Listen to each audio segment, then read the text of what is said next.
G'day guys, welcome back. Today we'll be doing my friend Rob's Colorado. So he dropped this off complaining about low power, and I took it for a drive and instantly felt that the clutch was letting go. So I'm just going to run you guys through a quick clutch test if you are like, if you can't really drive the car properly and you're in a residential area. Right, so car's running, handbrake's on as tight as you can get it, third gear, 1500 RPM.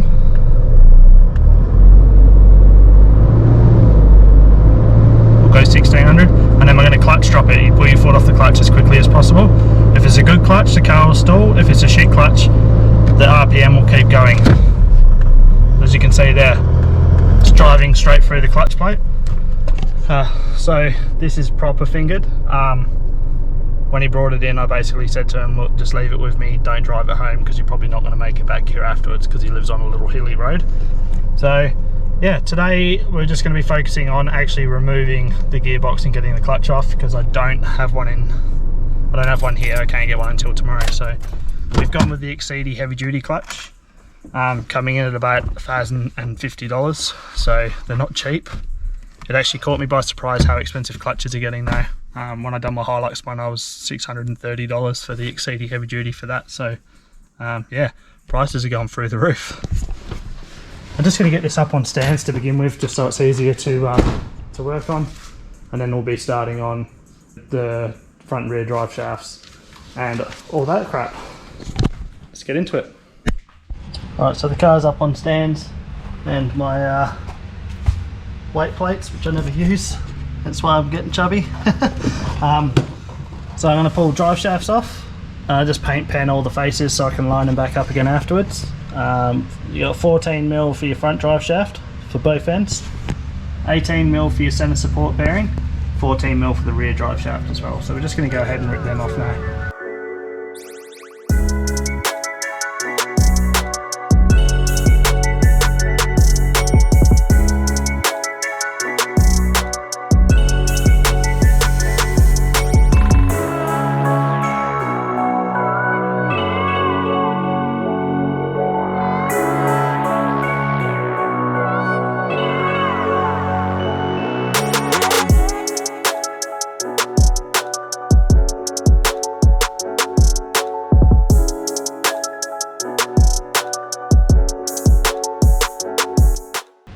Alright, so that's the rear drive shaft off. It was a 17, not an 18mm for the center support bearing, sorry.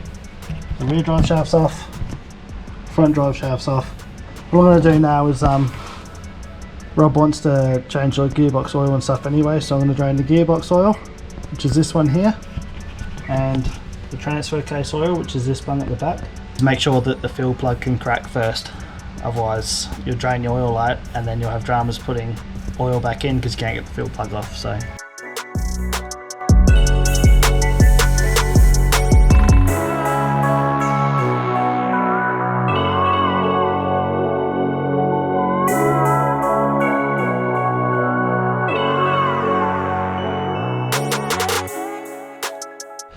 alright, so that's the gearbox and transfer case all draining now.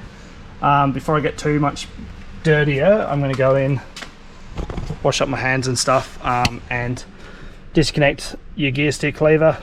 Obviously on this there's a module on the back of the transfer case to lock it into 4 low 4 high, so that'll just be a couple of plugs, and then I need to be careful with it.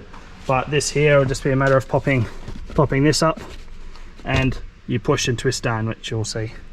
But yeah, we'll go wash up.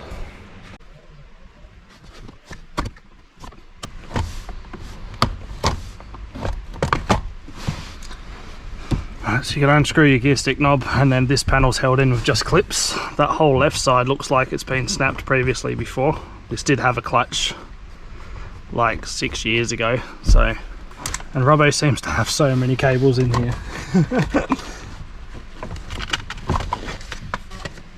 Alright, so that's that off. Just got screws, I'm assuming there's going to be 4 all around, so we'll just pop them out. So there's 4 screws to get off, and then you've got 2 10mm nuts at the end here. Once they're out, then this will be ready to lift up. So it is important to make sure that all the screws and the bolts go back in on this, because this is what actually keeps the water out of your car. If you have any tears in this boot, then order a new one or patch it up with some tape or silicone or something, because yeah, this is literally what keeps the elements out of your cab.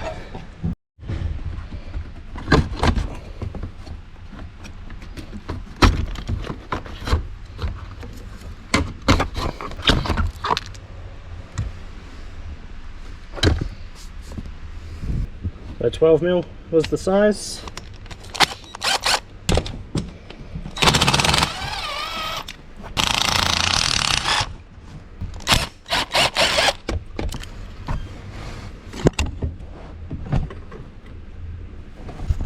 Right, so it's important, well I find it important, make sure your gearbox is in neutral before pulling this box. And then see this lobe here sits inside of that recessed hole there, so it's always a good idea to make sure that this is not worn or anything like that, as that could be the cause to a loose gear stick flogging around everywhere. So we'll unplug these two plugs here, and then down at the back at the transfer case module, pull this harness out of the way, and then I'm going to start attacking. I'll unbolt the slave cylinder and then all the bell housing bolts.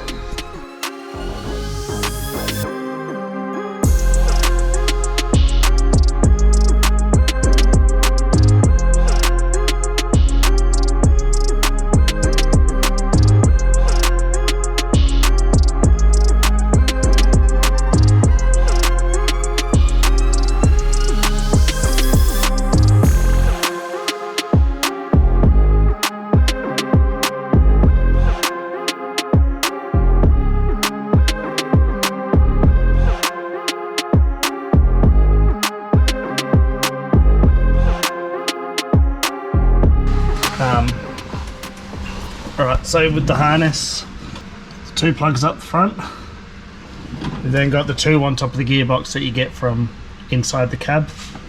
You come further back and there's two on the transfer case up here, and you've got two on the module itself, so one here and one up the top. I'm assuming this is your speed sensor, this guy here. This is what does your low and high range selection, so that's yeah. I'm not 100% sure what the other sensors are for, to be honest with you, if they're just telling you that they're in low range and all that crap. But yeah, you got 4 on the transfer case, 4 on the gearbox. What I'm going to do now is obviously the slave cylinder. I'll be pulling that off and just tucking it to the side of the torsion bar here, out of the way, and should be good to start. Oh, and I got some fuel, your fuel filter feed and return lines look like they might get in the way a little bit, so I just got to get them off this clip here, which is bolted to the gearbox.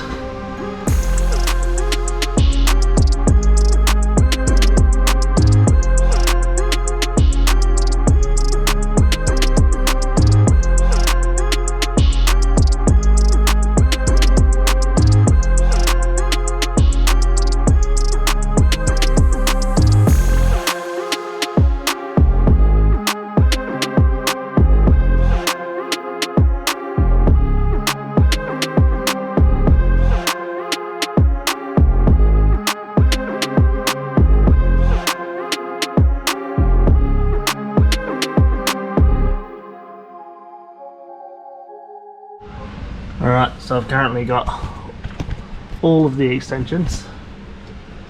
The starter motor bolt, which is bloody FT. You wanna wait on me? No, I just need to get off the creeper.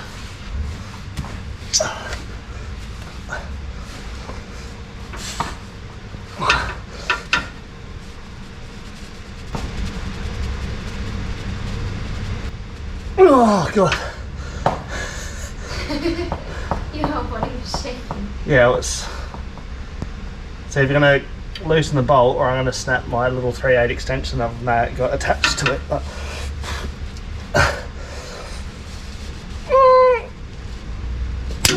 you'll change your dog, hopefully.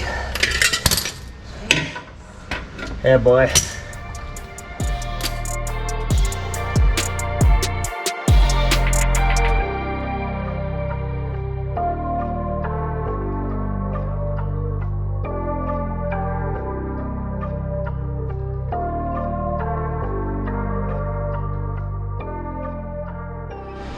Alright, so I've got basically everything off now apart from one mounting bolt, so there's 10 in total. And pretty much in the same spot as the starter motor but on the opposite side there's 2 bolts of nuts, and then the starter motor there's 2 bolts of nuts, and the rest are just threaded holes. Now I'm just going to come up with a way to support this gearbox with my normal jack, and then pull this last bolt out over here.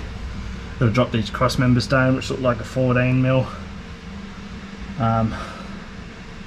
Yeah, I'm probably just going to use a block of wood on my jack here, put some ratchet straps across, might just utilise the torsion bars just as a backup for if this gearbox falls off the jack, so I'll do front and back, and then I can lower them down that way as well.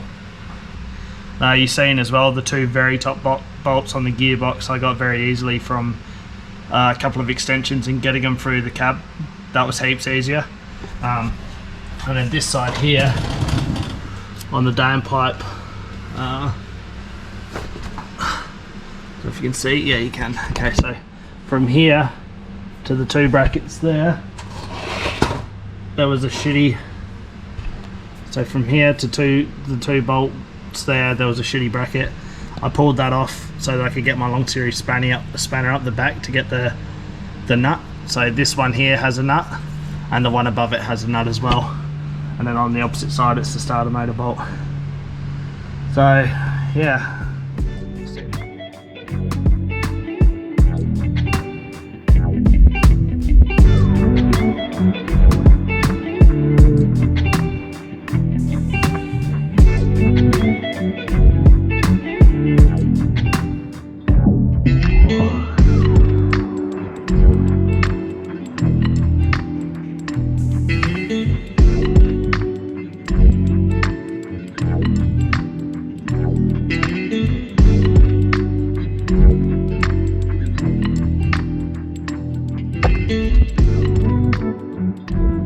Alright, so you see me messing around with this for about 10 minutes. Doesn't feel right, so I did a bit of a googling, and I think I've got to disconnect the clutch fork for this to come out, which feels about right because that side feels like there's something stopping it coming back even though all the bolts are out. So yeah, just going to put one bolt back in and then try again with the removal of this gearbox. I'll show you how to disconnect this fork in a second as well.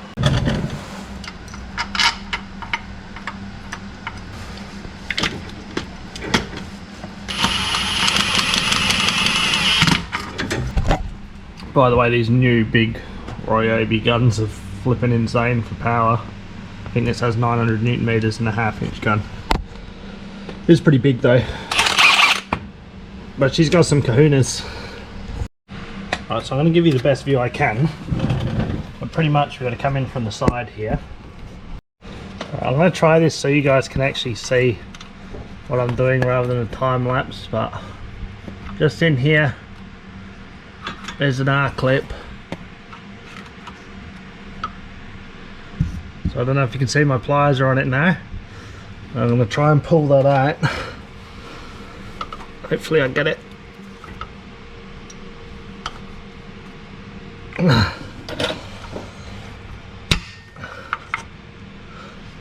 Nope. The GoPro is kind of placed exactly where I want to be working, so I feel like I'm getting him. Got him. There it is there, see?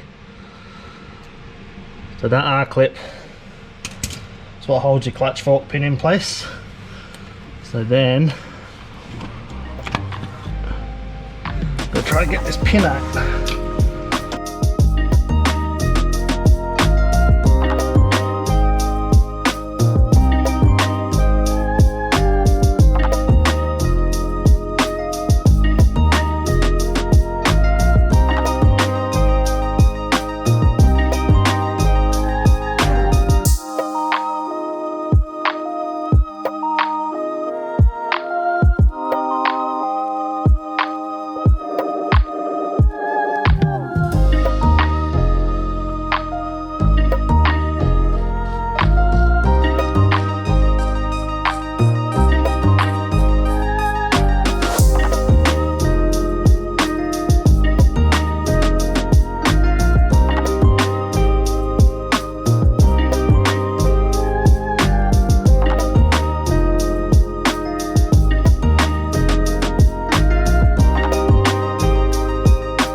So you were saying obviously the gearbox hit the floor last night and then it went black screen, and that's because I'd had enough and went inside.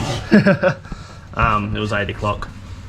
So I did some research as well, and this is a pull style clutch, not a push style, which I'm used to doing push styles. So this thrust bearing on the style of clutches that I do comes with the shaft and stays with the shaft, whereas this has a little retaining plate inside and a snap ring. So you assemble the gearbox with the thrust bearing and everything on it and the fork, but when it comes to removing this, you have to disconnect the fork as the thrust bearing stays with the pressure plate or the diaphragm, I don't know which one you guys call it, until you pull the actual gearbox and stuff off and release the snap ring. So that's something I learned. This is my first pull style clutch, so yeah, it had me going for a little bit. It wasn't really that was causing the issue, it was the lack of space, so I should have pulled the transfer case off, I think, so I could clear the clear this cross member.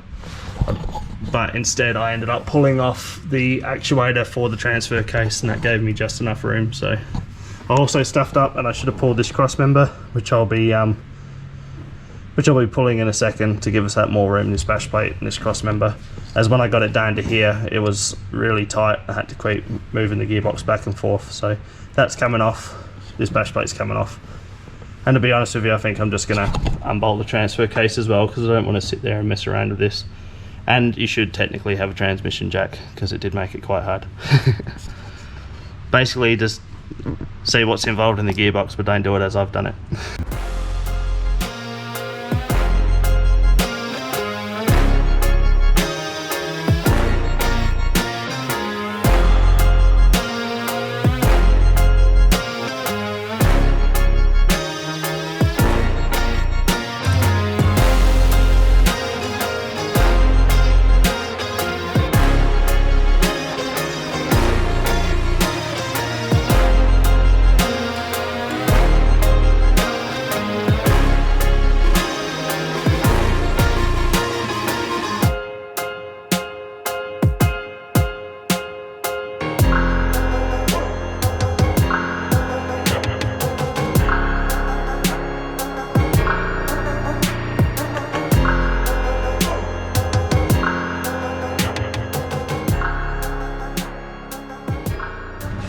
Alright, so this is the flywheel. You can see that it's all destroyed, and that's because there was no friction material left. It got down to the point where the studs were showing. So I'll flip this over now.